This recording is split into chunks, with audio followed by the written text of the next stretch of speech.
There are other community law enforcement programs, some of them in Tallahassee, Quincy, and Havana. And I worked with my friend Janet, and she got some information. Now, Janet Lucas, notice he didn't say Janice Lucas, and it wasn't no accident, because I didn't see her at that meeting there, and so therefore this was something to where an accidental so-called mistake was made there, what I believe is to mislead. The first one I'll talk about is in Tallahassee, black and blue. And the whole purpose behind this particular interaction with police officers in the community. See, this particular, that's another con word that is used by the cons that are putting this meeting on. Police interaction, they tell the community members, especially young men of African American descent, people that don't necessarily, and these minority groups especially, what is it they should do and not do when they're approached by law enforcement officers. That is huge. I think one of the comments that somebody made last time we met was some of our young minority people automatically, if they felt like they weren't doing something, is to argue and make their point. I didn't do nothing. Why are you stopping me? The only reason you stopping me is I'm black. The only reason you stopping me is I'm Muslim. The only reason you stopping me is I'm Hispanic. That might not be, but even if that's the case, that ain't the time for you to be voicing your entire opinion. That is the time to object to a cop that is looking to fuck with somebody.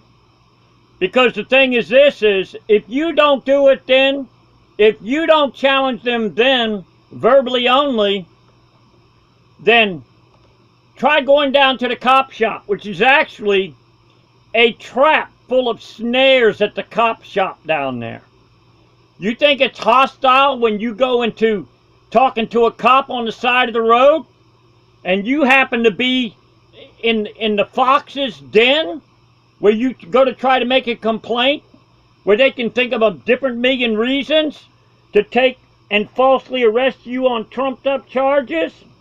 I remember once I was driving back from Georgia where my parents lived. It was literally 4 a.m. in the morning. Anybody knows me, I'm working on, I was working on stuff, came back for a meeting. I just had on a Georgia baseball cap and fatigues and a red shirt. And I was driving in the left-hand lane. I got pulled over. I knew I wasn't speeding. By the time I turned around to get out, I was surrounded. That was not the time to start asking a bunch of questions. And I talked to my son, and I said, what would you... That's the time to have a tape recorder on you.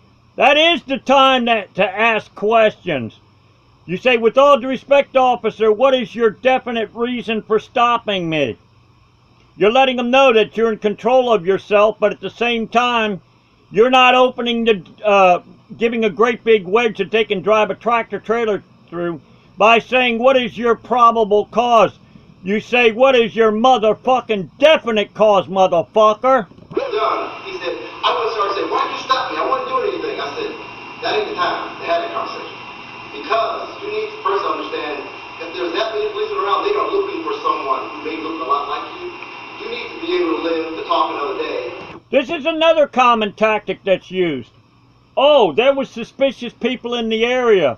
Oh, we got break-ins and we got reports of break-ins and everything like that.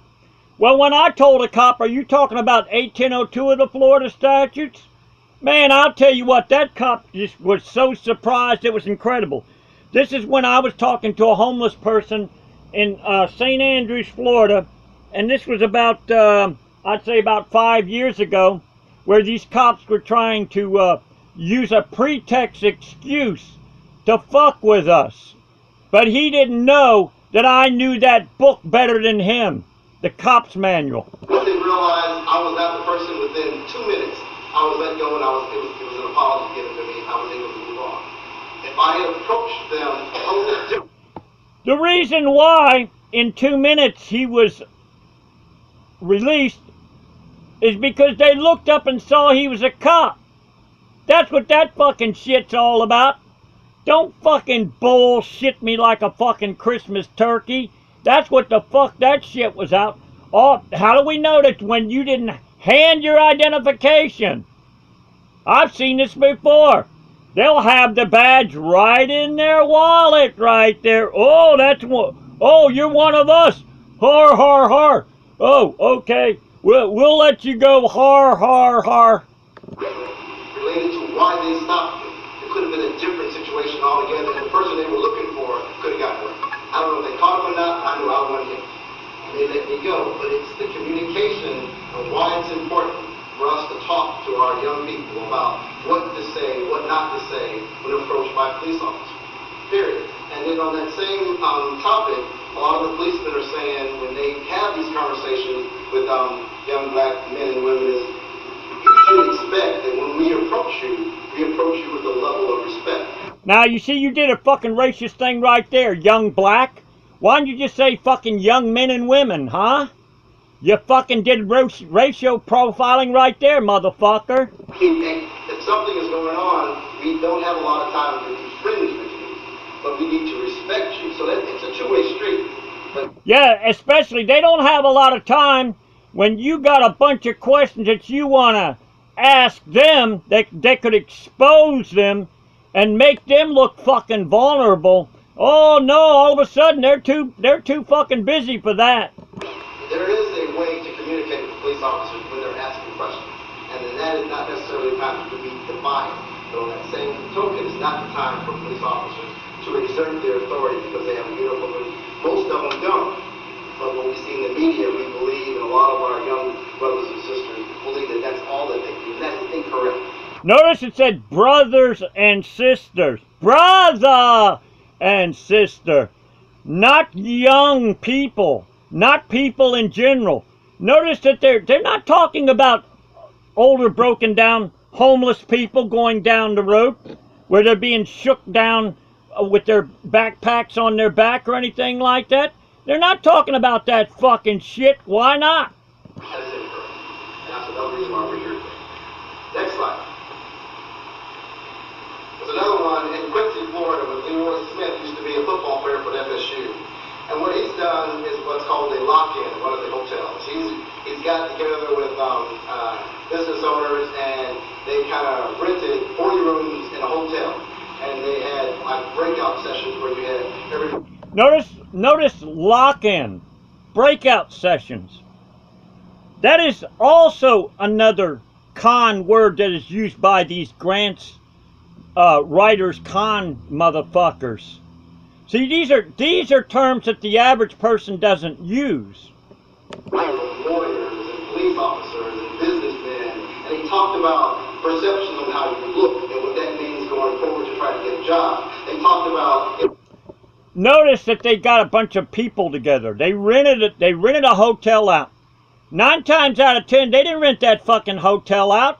That was part of their fucking per diem. They don't fucking eat at a greasy spoon. Hell motherfucking no, they don't eat at a Mission. They eat at places like Denny's and, you know, different places of that class right there.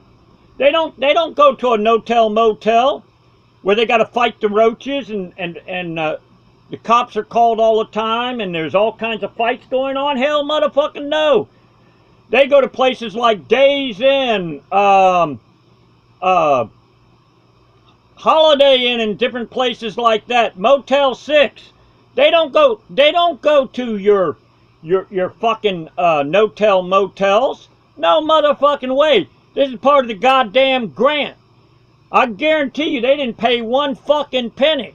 Interactions with the police. They talked about interactions with judges. They talked about interactions with pastors. Now you notice that he fucking lost his train of thought. Notice where they say pastors. That's P-A $. T-O-R $.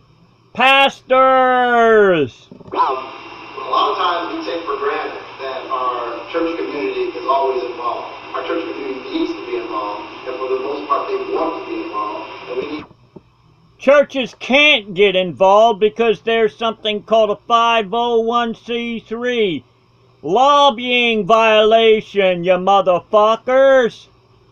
They lose their 990 status if they do any kind of lobbying. Engage them somehow. And a lot of reasons some of our young folks are hesitant to go back to church. When I was young, I didn't have a choice, but I'm glad I didn't. Reason why young people don't go to a fucking church is all they do is talk about pie in the sky. They talk about heaven. They don't talk about trying to improve what's on fucking earth. But the only thing they talk about on earth is figuring out expert ways to fucking con people to get them to open up their wallets and pocketbooks. That's what the fuck that shit's all about. You got these goddamn boom cars going up and down the fucking road. Are they deaf? They don't hear that fucking shit? They can't see the goddamn shit right in their fucking face? That's not the case today. And so this lock-in gives them, it's an opportunity for people to be able to talk one-on-one with each other from a number of different avenues. You can have 3 or 4 young people ask questions that sometimes the answers to those questions are very difficult. Now the reason why they want young people is they don't know how to ask wise questions. They don't know how to ask questions that'll open up the cops like a can opener. Like a bad case of worms or anything like that in a can. That's the reason why they use KID $. They don't fucking encourage people that would know what the fuck's going on, the questions that they would ask or anything like that would expose the fucking con. They don't go to the kids because the kids are less likely to have had bad experiences with fucking cops. It's the older broken down people. Why don't they go down to the fucking Panama City Mission down there and say, yeah, we want to know what kind of problems you've had with the cops. No, I ain't gonna do that fucking shit. Because kids are naive. So they use the ignorance of the kids against them. And this is, the cops use the ignorance of citizens against them.